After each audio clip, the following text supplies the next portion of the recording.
नमस्कार दोस्तों, अगर आपने आईटीआई फिटर ट्रेड से कर रखा है और किसी भी टेक्नीशियन एग्जाम की तैयारी कर रहे हैं, जैसे भेल, सेल, डीआरडीओ, एनटीपीसी, रेलवे या एनसीएल की, तो आप लोग चैनल को सब्सक्राइब कर लीजिएगा, क्योंकि जितने भी क्वेश्चन आपको यहाँ पे कराए जाएंगे सभी क्वेश्चन दोस्तों आपका नियमित रहेगा। ठीक है। और आज का जो है तीसरा क्लास है आपका, और आगे की क्लास के लिए आप लोग इसके प्लेलिस्ट को जाकर के देख लीजिएगा। प्लेलिस्ट का जो लिंक है वीडियो के डिस्क्रिप्शन में मिल जाएगा, या चैनल पर जाकर के भी आप लोग फिटर का प्लेलिस्ट चेक कर सकते हैं। ठीक है। चलिए दोस्तों, आज का जो पहला प्रश्न है कि इस शाह में वर्गाकार आकृति में ब्लेड लगा होता है, तो कौन से शाह में होता है आपका वर्गाकार आकृति का ब्लेड? तो ऑप्शन है आपका contour Shah, horizontal Shah, circular Shah या पावर शाह। तो ऑप्शन नंबर आपका यहाँ पर सी राइट आंसर हो जाएगा, सर्कुलर शाह। अगला प्रश्न है दोस्तों कि इस शाह में एंडलेस ब्लेड लगा होता है, तो किस में लगा होता है? ऑप्शन है आपका power Shah, contour Shah, flexible Shah या उपयुक्त व सी, उपयुक्त बी व सी। ठीक है। तो ऑप्शन नंबर आपका यहाँ पर डी राइट आंसर हो जाएगा। अगला प्रश्न है कि मीट्रिक माइक्रोमीटर का अल्पतमांक कितना होता है?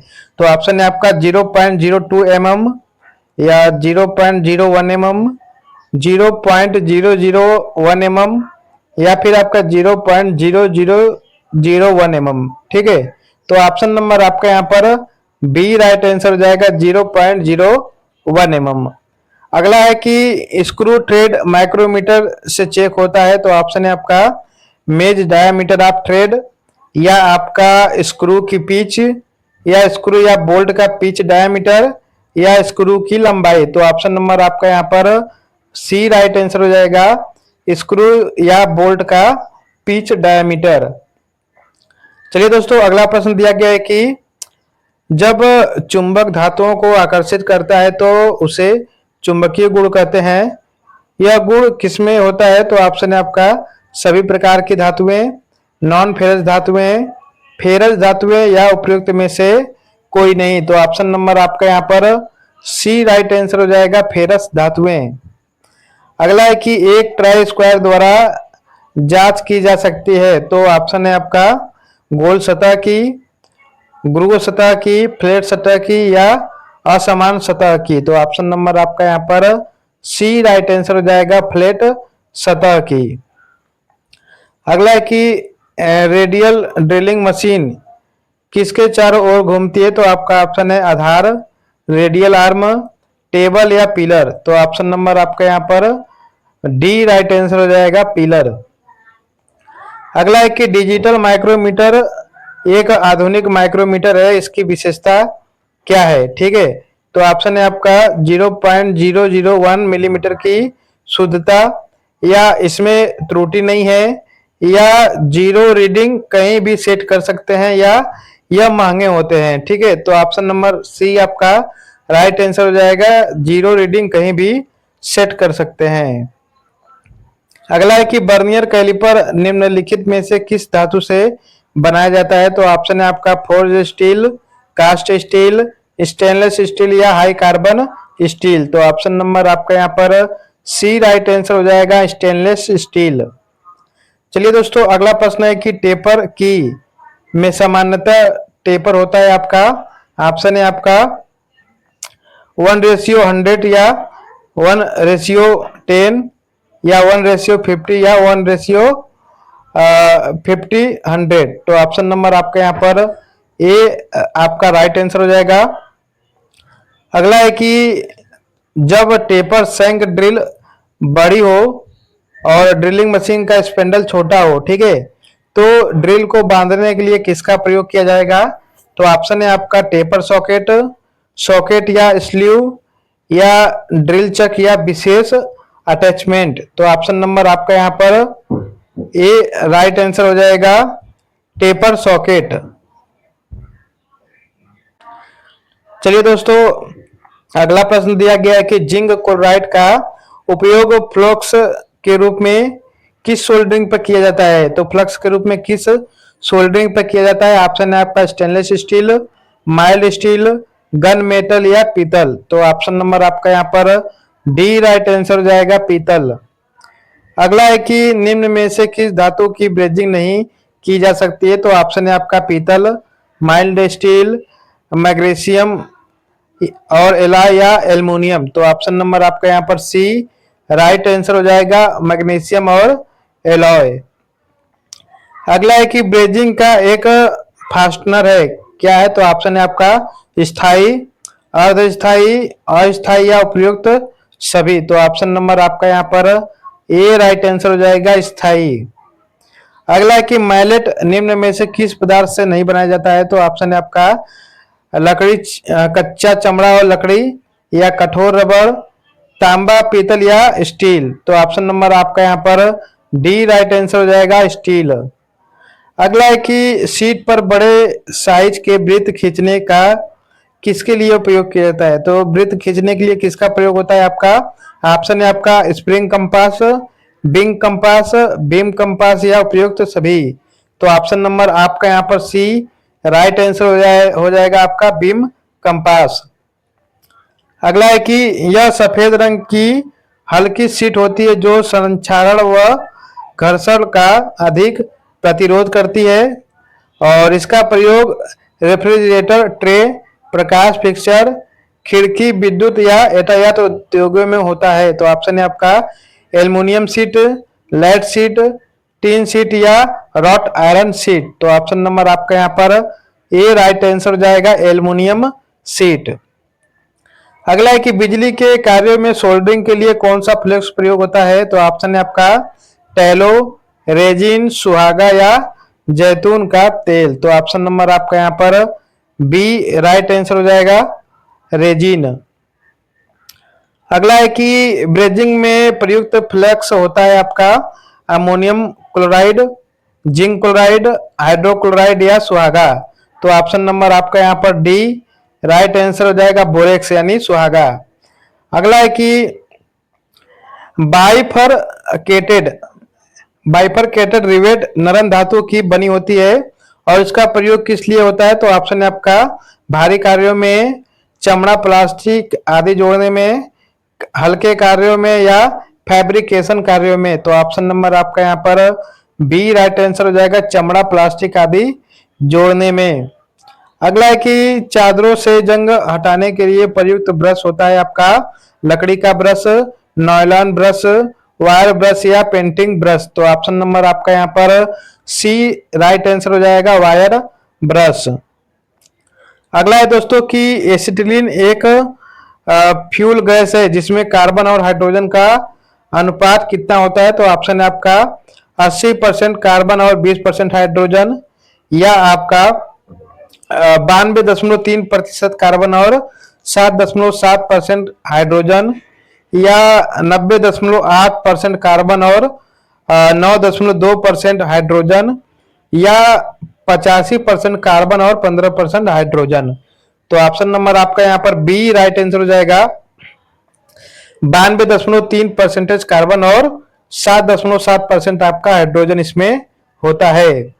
अगला है कि एसिटिलीन का रासायनिक सूत्र क्या होता है? तो ऑप्शन है आपका CH2, COS2, C2H2 या आपका उपयुक्त में से कोई नहीं। तो ऑप्शन नंबर आपका यहाँ पर सी राइट आंसर हो जाएगा, C2H2। अगला है कि ऑक्सी LPG फ्लेम का तापमान कितना होता है? तो ऑप्शन है आपका यहाँ पे 2000 से 2200 डिग्री, 2700 से 2800 डिग्री, 2800 से 2950 डिग्री, या आपका 2100 से 2400 डिग्री सेंटीग्रेड। तो ऑप्शन नंबर बी आपका राइट आंसर हो जाएगा, 2700 डिग्री से आपका 2800 डिग्री सेंटीग्रेड आपका इसका तापमान होता है। अगला है कि ऑक्सी एसिटिलीन गैस फ्लेम का तापमान कितना होता है? तो ऑप्शन है आपका 3000 से 3250 डिग्री, 2700 से 2800, 2800 से 2950 या 3100 से 3300। तो ऑप्शन नंबर आपका यहाँ पर डी राइट आंसर हो जाएगा, 3100 डिग्री सेंटीग्रेड से 3300 डिग्री सेंटीग्रेड आपका रहता है। ठीक है। ऑक्सी हाइड्रोजन गैस फ्लेम का तापमान कितना होता है? तो ऑप्शन है आपका 3000 से 3250 डिग्री, 2400 से आपका 2700 डिग्री, या 2800 से 2950 या 3100 से 3300 डिग्री सेंटीग्रेड। तो ऑप्शन नंबर आपका यहाँ पर बी राइट आंसर हो जाएगा। 2400 से 2700 डिग्री सेंटीग्रेड आपका इसका तापमान होता है। उसके बाद यहाँ पर ऑक्सी कोल गैस फ्लेम का तापमान कितना होता है? तो ऑप्शन है आपका 3000 से 3250, 2700 से 2800 डिग्री सेंटीग्रेड, 1800 से 2200 डिग्री सेंटीग्रेड या 3100 से 3300 डिग्री सेंटीग्रेड। तो ऑप्शन नंबर सी आपका राइट आंसर हो जाएगा 2800 से 2200 डिग्री सेंटीग्रेड। चलिए दोस्तों, अगला प्रश्न है कि एसिटिलीन सिलेंडर का रंग कैसा होता है?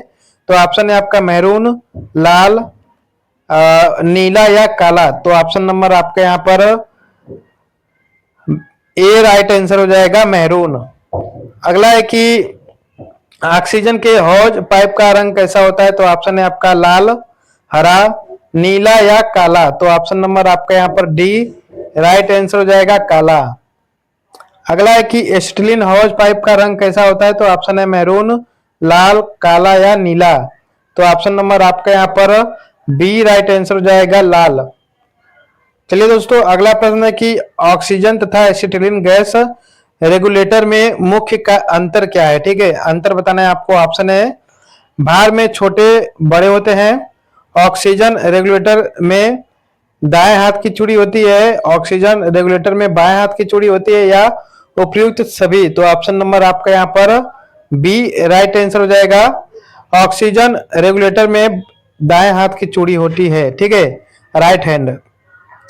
चलिए दोस्तों, अगला है कि ऑक्सीजन सिलेंडर संयोजक जो बैकफायर से बचाता है उसे क्या कहते हैं? ठीक है, तो ऑप्शन है आपका non return valve, hose protector, nipple या ब्लो पाइप। तो ऑप्शन नंबर आपका यहाँ पर बी राइट आंसर हो जाएगा हॉज प्रोटेक्टर। अगला है कि वेल्डिंग नोजल तांबे की बनी होती है क्योंकि आपका ऑप्शन दिया गया है पीतल, स्टेनलेस स्टील, कांस या तांबा। तो ऑप्शन नंबर आपका यहाँ पर डी राइट आंसर हो जाएगा, तांबे की बनी होती है। अगला है कि वेल्डिंग नोजल नंबरों में मिलती है जो होते हैं आपका 0 से 90, 1 से 90, 1 से 70 या 0 से 70। तो ऑप्शन नंबर आपका यहाँ पर बी राइट आंसर हो जाएगा 1 से 90। अगला है कि गैस सिलेंडर को हमेशा कैसे रखना चाहिए? तो ऑप्शन है खड़ी अवस्था में, लेटी अवस्था में, टेढ़ी अवस्था में या उपयुक्त सभी। तो ऑप्शन नंबर ए आपका राइट आंसर हो जाएगा खड़ी अवस्था में। अगला है कि बैकफायर से बचने के लिए पहले किस वाल्व को बंद करना चाहिए? तो ऑप्शन है आपका एसिटिलीन, ऑक्सीजन, दोनों एक साथ या उपयुक्त में से कोई नहीं। तो ऑप्शन नंबर ए आपका राइट आंसर हो जाएगा एसिटिलीन। अगला है कि न्यूट्रल फ्लेम में गैस की मात्रा कितनी होती है? तो ऑप्शन है आपका एसिटिलीन से अधिक, एसिटिलीन से कम, दोनों बराबर या ऑक्सीजन अधिक होता है। तो ऑप्शन नंबर आपका यहाँ पर सी राइट आंसर हो जाएगा। न्यूट्रल फ्लेम जो होता है इसमें दोनों फ्लेम आपका बराबर होता है दोस्तों। अगला है कि कार्बोनाइजिंग फ्लेम में अधिक गैस होती है। तो ऑप्शन है आपका कार्बन, ऑक्सीजन, हाइड्रोजन या एसिटिलीन। तो ऑप्शन नंबर आपका यहाँ पर डी राइट आंसर हो जाएगा एसिटिलीन। अगला है कि रासायनिक सफाई में उपयोग नहीं होता है आपका ऑप्शन है मोबिल ऑयल, मिट्टी का तेल, तारपीन का तेल या पेट्रोल। तो ऑप्शन नंबर आपके यहाँ पर ए राइट आंसर हो जाएगा मोबिल ऑयल। अगला है कि 25 मिलीमीटर से मोटी प्लेट वेल्डिंग हेतु नोजल का साइज लिया जाता है आपका 55, 70, 35 या 90। तो ऑप्शन नंबर आपका डी राइट आंसर हो जाएगा 90। अगला है कि गैस वेल्डिंग में फ्लेम का रंग कैसा होता है? तो ऑप्शन है आपका नीला, पीला, लाल और हरा। तो ऑप्शन नंबर आपका यहाँ पर ए राइट आंसर हो जाएगा नीला। अगला है कि ऑक्सीजन एसिटिलीन फ्लेम का तापमान लगभग कितना होता है? तो ऑप्शन है आपका ऑक्सीजन एसिटिलीन फ्लेम का तापमान लगभग आपका ऑप्शन दिया गया है 1500 degree centigrade, 3200 degree centigrade, 2100 centigrade या 1000। तो राइट आंसर आपका ऑप्शन नंबर बी हो जाएगा 3200 डिग्री सेंटीग्रेड। अगला है कि वेल्डिंग के दौरान बैकफायर का कारण क्या होता है? तो ऑप्शन है आपका गैस का दबाव अधिक होना, गैस का दबाव कम होना, हवा में आर्द्रता या वेल्डिंग नोजल का गंदा होना। तो ऑप्शन नंबर ए आपका राइट आंसर हो जाएगा गैस का दबाव अधिक होना। अगला है कि वेल्डिंग नोजल में कटौती किन उपकरणों से की जाती है? तो ऑप्शन है आपका हंसिया, ड्रिल, तंग उपकरण और फाइल। तो ऑप्शन नंबर आपका यहाँ पर डी राइट आंसर हो जाएगा, फाइल। अगला है कि एसिटिलीन गैस का रासायनिक सूत्र क्या है? तो ऑप्शन है आपका C2H2, CH4, CO2 या C2H4। तो ऑप्शन नंबर आपका यहाँ पर ए राइट आंसर हो जाएगा, C2H2। अगला है कि वेल्डिंग में हाइड्रोजन गैस का उपयोग किया जाता है। तो ऑप्शन है आपका कटिंग, फ्यूजन, ताप उपचार या कूलिंग। तो ऑप्शन नंबर आपका यहाँ पर सी राइट आंसर हो जाएगा, हीट ट्रीटमेंट यानी ताप उपचार के लिए। तो ऑप्शन है अगला प्रश्न है कि वेल्डिंग के दौरान ऑक्सीजन का दबाव सामान्यतः कितना होता है? तो ऑप्शन है आपका 5 से 7 किलोग्राम पर सेंटीमीटर स्क्वायर, 1 से 2 किलोग्राम पर सेंटीमीटर स्क्वायर, 10 से 12 किलोग्राम पर सेंटीमीटर स्क्वायर या 3 से 4 किलोग्राम पर सेंटीमीटर स्क्वायर। तो ऑप्शन है आपका ये राइट आंसर हो जाएगा, 5 से 7 किलोग्राम पर सेंटीमीटर स्क्वायर। ठीक है। अगला है कि एसिटिलीन गैस का दबाव वेल्डिंग के दौरान कितना होता है? तो ऑप्शन है 2 किलोग्राम पर सेंटीमीटर स्क्वायर, 1.5 किलोग्राम पर सेंटीमीटर स्क्वायर या 1 किलोग्राम पर सेंटीमीटर स्क्वायर या 3 किलोग्राम पर सेंटीमीटर स्क्वायर। तो ऑप्शन नंबर आपका सी राइट आंसर हो जाएगा, 1 किलोग्राम पर सेंटीमीटर स्क्वायर। अगला है कि वेल्डिंग के लिए उपयोग होने वाला इलेक्ट्रोड कौन सा है? तो ऑप्शन है आपका कार्बन इलेक्ट्रोड, वोल्फ्रेम इलेक्ट्रोड, ठीक है, स्टील इलेक्ट्रोड या तांबे का इलेक्ट्रोड। तो ऑप्शन नंबर आपका यहाँ पर बी राइट आंसर हो जाएगा आपका, टंगस्टन इलेक्ट्रोड। लास्ट क्वेश्चन है आपका कि वेल्डिंग की गुणवत्ता जांच करने के लिए प्रयोग की जाने वाली विधि कौन से है? तो ऑप्शन है आपका magnetic test, hydraulic test, Roentgen test या आपका अल्ट्रासोनिक टेस्ट। तो राइट आंसर आपका इनमें से सी राइट आंसर हो जाएगा, एक्सरे टेस्ट। ठीक है दोस्तों, आज मैंने 50 क्वेश्चन कराया है और आगे क्लास में आपको भी 50 क्वेश्चन देखने को मिलेगा निमी का। तो चैनल को सब्सक्राइब करके रखिएगा। ठीक है, 50 क्वेश्चन करके आपको एक एक क्लास मिलेगा, क्योंकि अगर अधिक पढ़ा दिया जाएगा दोस्तों तो समझ में नहीं आएगा। ठीक है, तो टोटल 50-50 का आपका सेट रहेगा और सभी क्लास को आपको शुरू से लेकर के देखना है। क्लास 1 से लेकर के आपको शुरू करना है और पूरी क्लास आपको पढ़ना है प्लेलिस्ट के थ्रू। ठीक है, तभी आप अपना तैयारी कर सकते हैं दोस्तों। धन्यवाद।